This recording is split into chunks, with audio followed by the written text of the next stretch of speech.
Your knuckles are white right now, or close to it. Look at your hand, the one holding your phone or resting on your mouse or curled around your coffee mug. Notice the fingers. They're not open. They haven't been open for hours probably.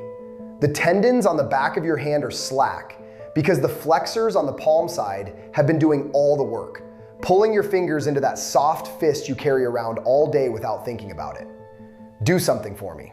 Spread your fingers all the way, as wide as they go, like you're pressing your hand flat against a window. Hold that for 5 seconds. And while you hold it, pay attention, not to your hand, but to your forehead, the space above your eyebrows. Something shifts there, maybe a softening, maybe a micro release you wouldn't have noticed if I hadn't pointed you toward it. That subtle change is what this entire conversation is about. The forehead is the one part of the face people think they understand. Gravity pulls it down. Collagen breaks down over time. The frontalis muscle, that broad, flat sheet that stretches from your eyebrows to the top of your scalp, loses tone decade by decade. By 60, the distance between your eyebrow and your hairline has often compressed by measurable millimeters. This is the model that dermatology and cosmetic surgery have operated on for half a century. And to be fair to it, it isn't wrong. Collagen does degrade. Gravity is constant. The frontalis does lose contractile power with age. Susan Standring's Gray's Anatomy documents the innervation pattern of the frontalis through the temporal branch of the facial nerve, and that nerve signal does attenuate over decades.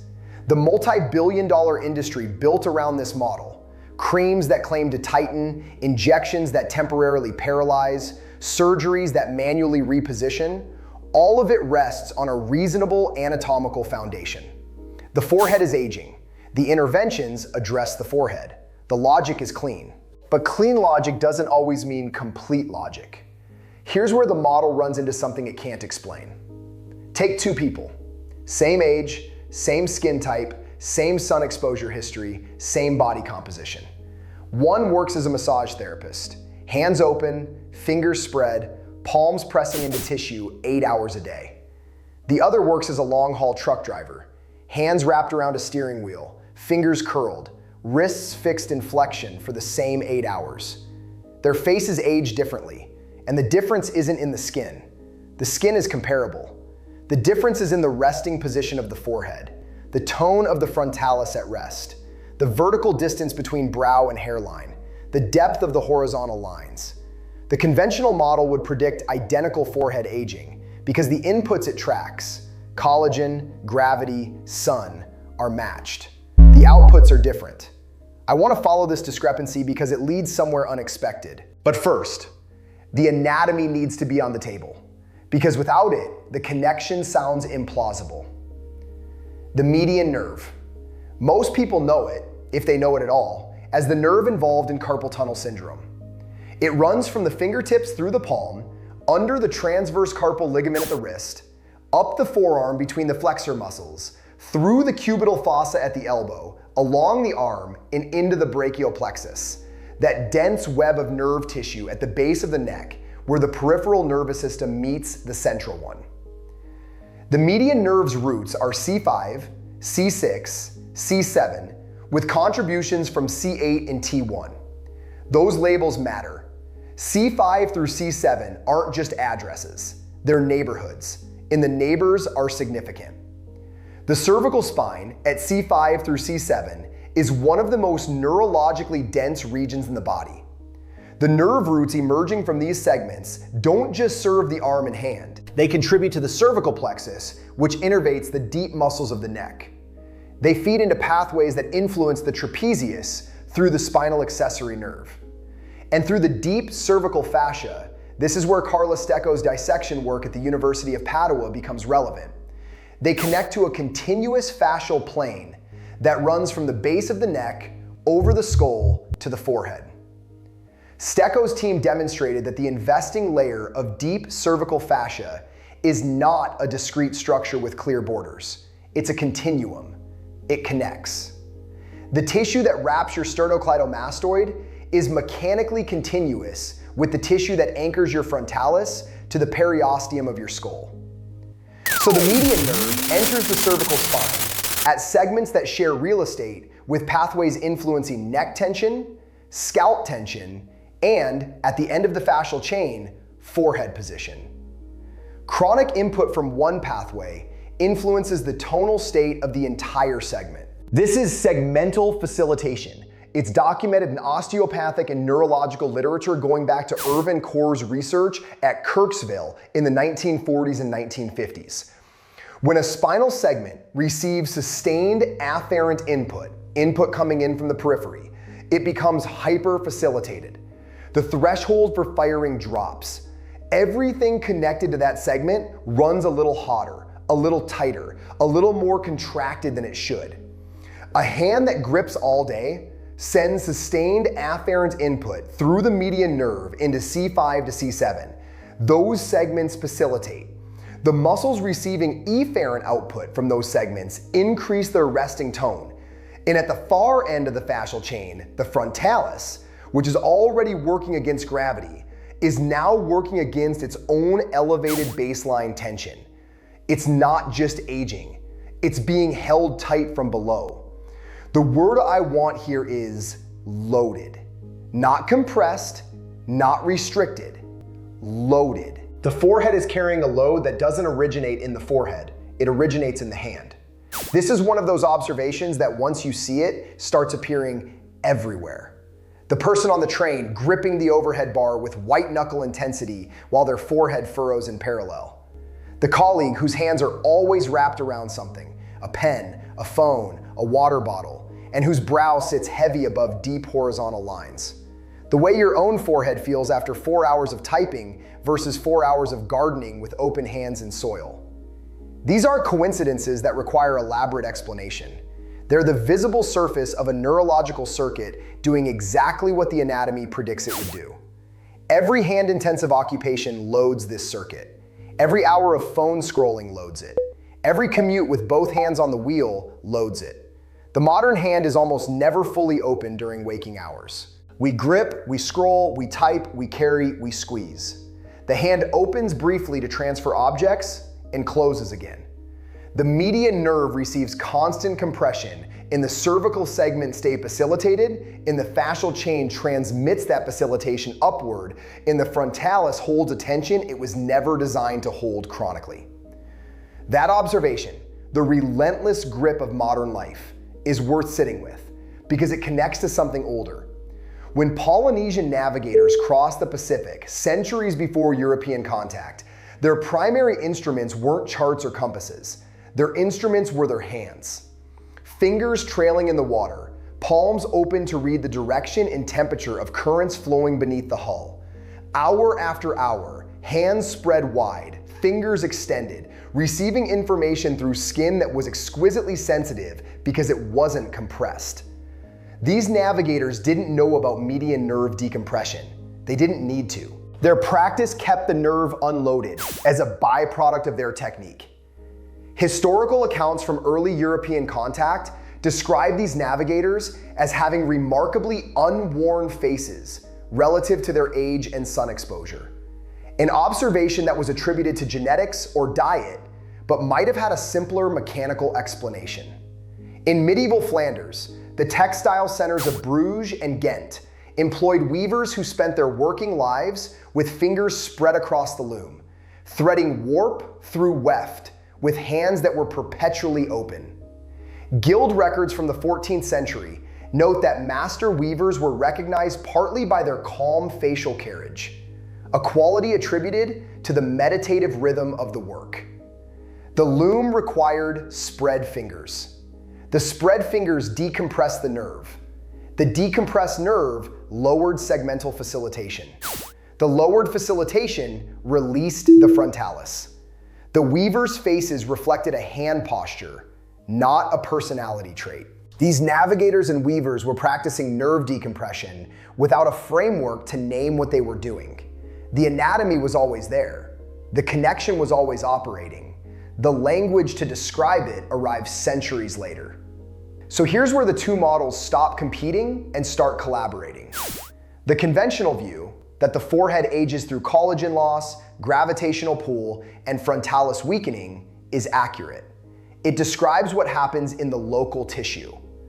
The neural model, that chronic hand contraction maintains segmental facilitation through C5 to C7, transmitting elevated tone through the fascial chain to the frontalis, doesn't replace the conventional view. It adds a variable the conventional view never measured. The forehead ages locally and receives remote input neurally. Both are happening simultaneously. The synthesis isn't the face model is wrong. The synthesis is that the face model is incomplete. It's addressing the last mile of a circuit that starts in the hand. This has a practical consequence that I think is worth testing on your own body. But first, a self-assessment. Because the degree of hand-face loading varies substantially from person to person. 3 tests. Do them now or remember them for later, but do them before you decide whether the protocol applies to you. First test, make a tight fist. Hold it for 10 seconds. Open. Pay attention to your forearm, the meaty part below the elbow on the palm side. Is there an ache, a fatigue, a burning? That's your flexor compartment telling you it's been working at that length chronically. The ache indicates sustained median nerve compression. A healthy forearm that rests in neutral shouldn't ache after 10 seconds of what should be a routine contraction. Second test. Spread your fingers as wide as they go. Hold the spread for 30 seconds. Watch your fingers. Are they trembling? Trembling in finger extension means your extensor muscles are weak relative to your flexors, which means your hand spends most of its time in flexion, which means the median nerve is spending most of its time compressed. The trembling isn't weakness in the ordinary sense. It's asymmetry. Your hand has been trained to close by 10,000 daily repetitions and almost never trained to open. Third test. Spread one hand wide while placing 2 fingers of your other hand flat against your forehead, just above one eyebrow. Hold both positions for 15 seconds. Does the tissue under your forehead fingers change? A softening, a slight release of tension, a barely perceptible smoothing? That's the segmental circuit responding. The spread hand decompresses the median nerve. The decompressed nerve reduces input to C5 to C7. The reduced input lowers facilitation. The lowered facilitation allows the frontalis to release. If you felt something, the circuit is active in you. If you felt nothing, either the circuit is less facilitated in your case or the exposure was too brief. 15 seconds is a diagnostic window, not a treatment dose. Based on what you found, if all 3 tests were positive, forearm ache, finger trembling, forehead response, you're carrying significant hand-face loading. The full protocol daily is warranted. If 1 or 2 were positive, 3 times weekly is a reasonable starting frequency. If all 3 were negative, maintenance once a week is sufficient to keep the circuit decompressed. This isn't a one-size approach. It's a dosage calibrated to your own neural load. The protocol itself takes 60 seconds. Hand position is the foundation. Fingers spread maximally apart, not painfully, but at the edge of your comfortable range. Wrist neutral, not flexed or extended. Forearm rotated so the palm faces the ceiling. This position simultaneously opens the carpal tunnel space, lengthens the flexor tendons, and maximally decompresses the median nerve along its full course from palm to brachial plexus. Hold the spread, 60 seconds. On the first breath, exhale slowly as you open the fingers. The exhale activates the parasympathetic nervous system, which lowers the overall facilitation threshold and makes the segmental release more accessible. After that first breath, breathe normally. At around 15 seconds, you may notice a tingling in the center of your palm. That's the median nerve responding to decompression, blood flow returning to a nerve that's been subtly compressed. At 30 seconds, some people report warmth spreading up the inner forearm following the median nerve's path. At 45 seconds, and this is the part that drew me into this entire investigation, there's often a sensation across the forehead, a settling, a release of tension you didn't know you were holding because it had been present so long, it registered as normal. If your hands have arthritis or limited range, a modified version. Use foam finger spacers between each finger to hold a gentle spread without muscular effort. The spacers do the work, the nerve still decompresses. If you have active carpal tunnel symptoms, elevate the hand above heart level during the spread and keep the wrist in slight extension rather than neutral. This reduces the pressure differential across the carpal tunnel. For healthy hands with full range, the full spread at maximum comfortable abduction is the target. Timing matters more than most people assume. The protocol is most effective in the morning, before the first phone pickup, before the first grip of the day resets the compression pattern. Once you grip something, the flexors activate and the median nerve reloads. The protocol then has to overcome the existing compression rather than maintaining a decompressed state. Morning, before the hand closes around anything, is the window where 60 seconds has its largest effect. The Frontalis has had a full night of relative hand relaxation during sleep. The morning spread extends that window into the waking day.